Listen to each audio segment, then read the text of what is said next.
सदर मुमलिकत आरिफ अलवी और निगरान वज़ीर आज़म अनवारुल हक काकड़ ने इंसानी हकूक़ के आलमी दिन पर अपने पैगामात में कहा है कि आलमी बरादरी इसराइल और भारत पर दबाव डाले।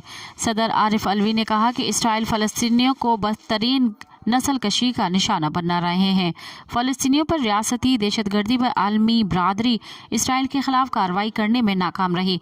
सदर मुमलिकत ने कहा कि भारत ने मकबूजा इलाक़े में जुल्म और सितम के बाजार गर्म कर रखा है। मकबूजा कश्मीर में दहशतगर्दी का राज पर भारत को जवाबदार ठहराया जाए। मकबूजा कश्मीर में इंसानी हकूक़ की संगीन खिलाफ वर्जियाँ भी आलमी तवज्जो के मुंतज़र हैं।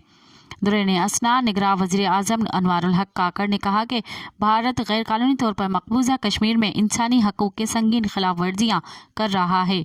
आलमी बरादरी कश्मीरियों के हक़ खुददारियादियात के लिए भारत पर दबाव डाले। मज़ीद ख़बरन ऐं तफ़सीलात लाइ विज़िट कयो असांजी वेबसाइट www.awamiNewsHD.com ऐं ॾिसंदा रहो अवामी न्यूज़ HD।